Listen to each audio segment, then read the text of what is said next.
Baik, Bang Kamarudin dilanjutkan. Menurut Anda sumber dana dari Verdi Sambo yang masih berkeliaran ini sifatnya transfer berada dalam perbankan atau cash sehingga bisa atau susah dilacak? Kalau saya mendapatkan informasi ya, itu cash dalam bentuk mata uang asing.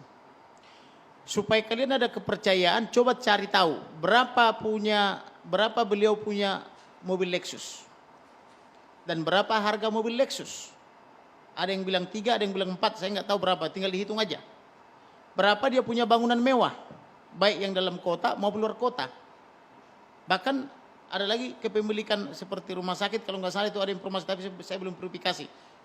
Berapa gaji seorang jenderal, bintang 1, bintang 2, di sebelah kanan saya ada jenderal juga nih, bisa menjelaskan. Nah ini sumbernya dari mana? Kan harus jelas. Jadi kita ini jangan bermunafik ria. Makanya saya katakan kemarin, kita rebut Polri dari tangan mafia. Kita kasih gaji yang cukup. Supaya mereka tidak bekerja buat mafia. Kalau gitu Anda menduga dana-dana ini dari mana? Ya dari siapa lagi kalau bukan dari mafia. Orang nyata-nyata kok diantar setiap hari ke kantor mereka. Dibungkus di amplop coklat. Ini tuduhan serius ya Bang? Kenapa tidak serius? Harus ada buktinya artinya? Ya buktinya, ya cek aja tiap hari di sana. Siapa saya yang datang ke situ. Mafianya kejahatan apa ini, Bang? Ya misalnya dari dunia hiburan malam. Oke. Dari dunia prostitusi. Wow. Dari penjual minuman keras dan sebagainya.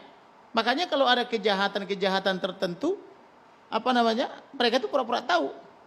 Saya pernah mengharap seorang Kapolda ya, saya berangkat jam 5 dengan harapan saya pertama kali diterima. Soalnya udah pakai jas, cakep saya, dan rapi. Tahu-tahu datang yang pakai sendal jepit, di daftar urut nomor 1 saya. Yang sendal jepit itu kantong kiri dan kantong kanan penuh. Tiba-tiba dia duluan diterima, alasannya katanya dia sudah daftar lewat handphone. Datangnya jalannya begini-begini. Keluar-keluar isi kantongnya semua hilang. Saya lihat. Loh saya protes kok. Saya duluan nyampe. Kok yang diterima bapaknya tadi? Oh dia sudah duluan daftar. Anda dulu melihat kok nggak dilaporin Bang? Kok baru sekarang bersuara? Maksudnya? Ketika dulu melihat kejadian serupa kok Mau tidak lapor langsung kemana? melaporkan? Banyak laporan saya di Polda Metro itu coba cek dari Baris Krim itu nggak jalan. Ada 1 lembar sertifikat, 1 lembar kertas bisa mengalahkan 20 sertifikat, 1 lembar fotokopi. Saya surati Komisi 3 diam aja. Saya surati Kompolnas diam aja. Saya surati Presiden, saya tanya apakah negara ini masih negara hukum atau sudah berubah jadi negara kekuasaan politik, nggak dijawab. Jadi kalau saya mau ngadu kemana ya saya paling bisa mengadu kepada Tuhan Elohim.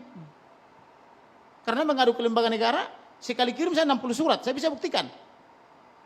60 surat sekali kirim. Termasuk ini permohonan otopsi ini. Sekali kirim 19 surat saya. Sampai saya nggak tidur 3 malam mengkonsep itu semua. Tidak ada yang balas.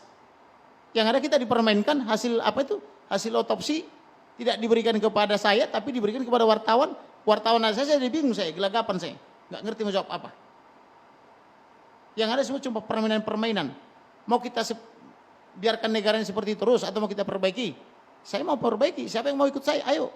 Kita perbaiki negara ini. Tapi dugaan dari sumber Bang Kamarudin ini apakah ini bermain sendiri di institusi Polri atau ada jaringannya, ada circle Sambo yang bermain? Kita juga? sebutin dugaan ya Bang? Pasti ada circle-nya.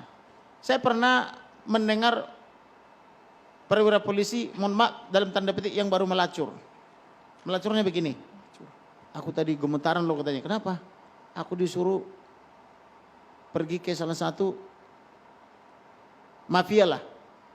Di sana sekretarisnya itu melatih 3. Saya disuruh harus daftar nama. Ya saya kan jadi nggak berani saya kalau ada nama saya di situ. Mau ngapain ke sana? Dia disuruh jenderalnya mengambil amplop gitu loh. Amplop coklat besar gitu loh. Ya saya nggak mau sampai mau berantem saya katanya gitu loh. Gitu loh. Seperti itu. Nah kita hitung aja lah harta-harta jenderal-jenderal itu. Dari mana itu mereka bisa hidupnya sangat hedonis. Hartanya di mana-mana, istrinya di mana-mana. Saya aja yang pendapatan saya secara lebih besar dari mereka. Baru punya 1 istri dan 5 Bisa putri. saja kan penghasilannya tidak hanya dari Polri Bang. Ya apa misalnya? Kan harus jelas. Usaha Bang, bisnis di luar bisa jadi. Ya nggak tahu, boleh nggak polisi berbisnis? Oke. Oke, kalau begitu kita coba tanyakan saja langsung kepada juru bicara PPATK, ada Pak Datsir Koga. Pak Datsir, kalau tadi Anda juga sempat menyimak ada berbagai aliran dana yang disebutkan oleh Bang Kamarudin. Apakah PPATK juga mengetahui bahkan melacak hal ini? Pak Datsir? Ya, terima kasih. Selamat malam. Sejauh ini PPATK sudah membekukan ya rekening terkait dengan korban ya. Itu saja Mbak dan kita terus melakukan koordinasi dengan penyidik. Berapa rekening Pak Nasir? Ada beberapa ya, dan saya belum bisa sebutkan berapa jumlahnya atas nama siapa. Dan kami terus berproses melakukan koordinasi dengan penyidik. Oke, apakah ini rekening yang tentu berhubungan dengan kasus pembunuhan Brigadir Joshua? Ya, artinya jumlah dan berapa nama siapa saja yang ada di rekening itu kami belum bisa sampaikan kepada Tapi Pak publik, Natsir, ya. tugas PPATK yang melacak aliran-aliran yang mencurigakan ini apakah berasal dari institusi Polri semuanya atau jangan-jangan alirannya sudah keluar, bukan hanya di Indonesia tapi ke mancanegara juga? Kalau secara umum tindak pidana ya ada uang-uang hasil kejahatan itu dilarikan keluar. Seperti itu, Mas. Oke, jika memang kemudian PPATK mengetahui ini, apakah kemudian rekening-rekening tersebut dibekukan, Pak Natsir? Ya sejauh ini sudah ada beberapa yang dibekukan, Mbak. Oke, sudah ada yang dibekukan? Iya. Sudah ada. Baik. Ini termasuk rekening dari kelima tersangka itu kah, Pak Natsir? Ya, saya tadi sudah sebutkan, nggak bisa menyebutkan nama, berapa jumlah rekeningnya ya. Yang pasti kami bekerja ya, membantu penyidik untuk menyelesaikan masalah ini agar segera selesai. Baik, Pak Nasir, ini ada pertanyaan dari Pak Kamarudin. Pak Kamarudin mungkin ingin langsung bertanya ke Silakan, Pak PPATK. Pak Nasir, langsung aja sebutkan namanya dan berapa jumlahnya. Biar transparan. Kita kan negara kita kan konstitusi mengenapkan transparan. Undang-undang informasi publik mengatakan transparan. Amanat presiden bilang transparan. Langsung sebutkan aja Pak. Nggak Biar bisa jelas. kami sebutkan, karena ini masih berproses dia.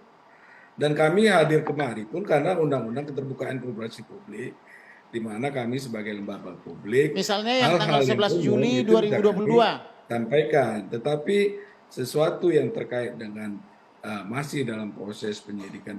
Izin Pak kami Nasir, tidak dapat yang memberikan tanggal 11 Juli informasi. 2022 sudah dibenarkan oleh Kabar Reskrim. Bagaimana? Apakah itu benar Pak? Pak Nasir, tanggal 11 Juli 2022 ada aliran uang dari almarhum kepada tersangka? Saya tidak bisa sebutkan itu Pak Kamarudin. Kenapa tidak bisa Dan disebutkan saya kira Pak? TV One juga tidak fair ya. Tadi saya diundang kemari katanya untuk menjelaskan itu. Saya sudah sebutkan, saya tidak banyak bisa saya jelaskan dan tidak bisa banyak hal yang saya sampaikan. Kami Ini fair, tadi Pak. ya. Kami fair Pak, Tujuan karena kesepakatan bilang nggak Bapak apa-apa, bersedia itu saja hadir ke sini disampaikan. untuk kami tanyakan dan yang tadi bertanya adalah Pak Kamarudin. Tapi seperti ini, Iya. tadi Bapak menyinggung mengenai dananya keluar. Yang Apakah fair, ini- TV One juga harus fair dong ya. Kita fair, Pak. Kita Kita fair, fair, Pak. Pak. Tapi Jangan- mohon maaf Pak, jangan meskipun Bapak tidak mendiskreditkan menyebutkan orang nama seperti dan itu. jumlahnya, tapi soal tadi sudah keluar dan melibatkan jaringan internasional itu ke negara mana saja, Pak? Bisa diterangkan?